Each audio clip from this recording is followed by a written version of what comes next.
Now, are you scared to ask that girl out on a date? Or you're afraid to take that at bat because you're afraid you're gonna strike out? Or whatever it may be that you wanna do and you just haven't done it, you're probably lacking somewhere in your confidence department. Now, I think there's some things that's killing your confidence. We're gonna go over 5 of them of why you can't just get it done and do what you need to do because you don't believe in yourself or maybe even your skills. Now, the first one we want to talk about is self-talk. Now, it seems pretty self-explanatory that we have this inner dialogue in our head. Now, this voice in our head typically says what we're thinking in the moment. It could be ups, could be downs, could be good, it could be bad, it could be beneficial, could be unproductive. But the point is, whatever that voice is saying is like a movie script, right? A movie script dictates how the movie flows, the transitions, will people be entertained? And if it's dull, it's boring, or it's not really good, guess what? People are gonna walk away and the movie's not gonna do too well. Now let's think about the self-talk voice in your head as the same way. What is that script writing? What narrative is it projecting? Now, it doesn't mean that you have to overly compensate on what you don't think you can do, but you need to have the framework of, am I capable? Am I saying things that are productive to the thing I want to achieve? If I want to be the best athlete on my team, am I saying thoughts such as try your best and then you'll overcome? Or am I saying things like, I just can't do it, I don't think I'm ready? Guess what? You usually do what you think about, right? So you need to get that self-talk in tune because you think about up to 500 thoughts per minute, give or take, depending on how much of an overthinker that you are. So get that in check because what you think about will definitely shape what your confidence is. Now, number 2, they say that comparison is the thief of joy. That's what we're going to talk about, how people compare themselves and you're not as confident because you're seeing what the next person is doing. Now, one thing I tell my clients is to be real with yourself. Know where you stand. The only thing worse than low confidence, I think, is false confidence. But this can sometimes drive us the other way, think that we're not good enough when we are because we're looking at someone else. There's going to be someone better than you. And you need to analyze, is that a fair assessment? If you're a JV basketball player and you're looking at highlight tapes of LeBron James, Kobe Bryant, or Michael Jordan, you're going to feel like you're not good enough, of course. But be realistic that you're not on that level yet. But we do this a lot. We look at the highlight reels or the top performers of a certain industry, or even just how we think life should be from celebrities or other influencers online, and we'll think that's how it should be for us. And then we doubt what we're actually doing, and therefore your confidence tanks. Now, that's not a bad thing because there's something in psychology called social modeling. Now, with social modeling, you use people to get examples, to learn from them, learn their behaviors, their mannerisms, their thought process, so you can then build upon it and be the best you can be. Now that's healthy, but when it creeps in too much, you get this case of, I need to be just like the next person, then there's a problem. So make sure you're not comparing yourself too much, but use a healthy balance to understand where you need to be, but not too much to say that if I'm not that, then I just suck.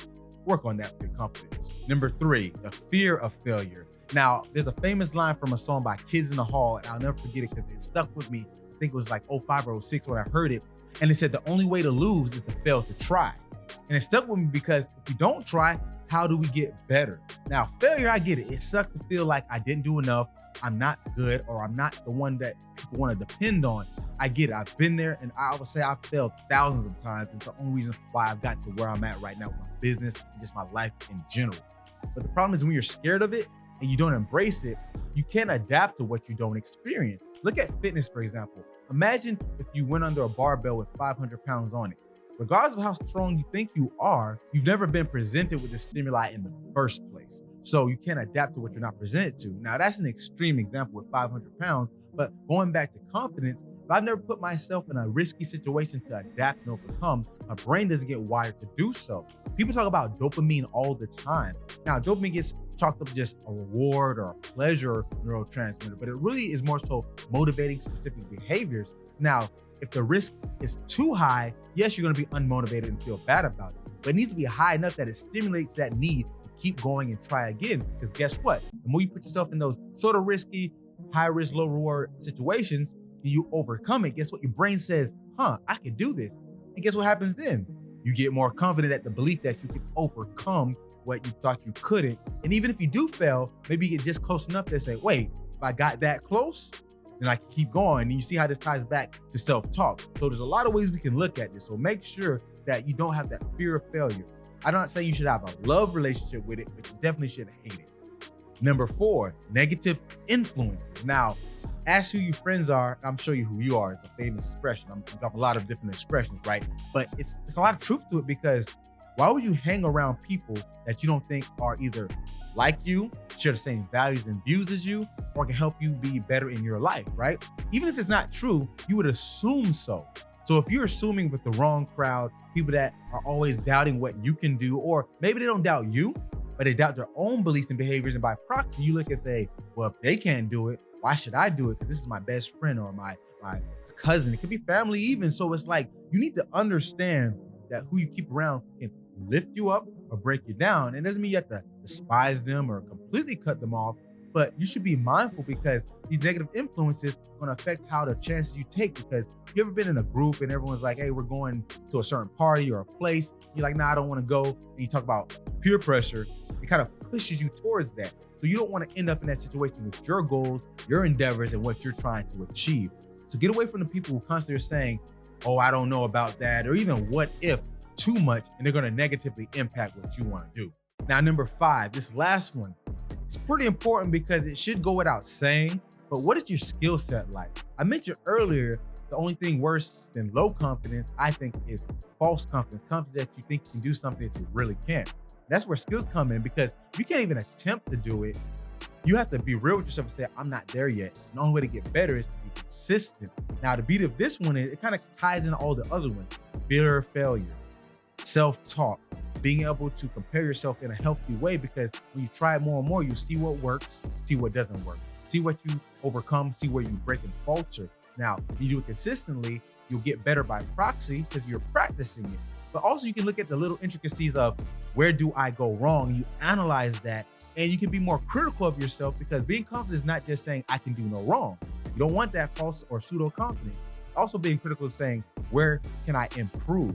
And by doing things more frequently, consistently, practicing your skill set, and you'll be able to critique it in a healthy manner and be able to build upon it. So make sure you're actually doing what you need to do over and over. There's something like self-determination theory in psychology when they talk about if you're autonomous, that means you do it on your own accord.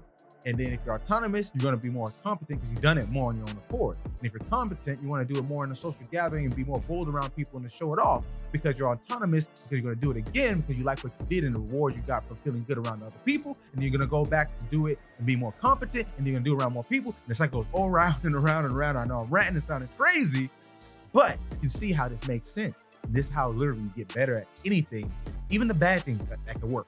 Think about that. So be cautious and careful on how you apply your confidence and what you're being confident about, the actual skill sets that you're trying to push and improve.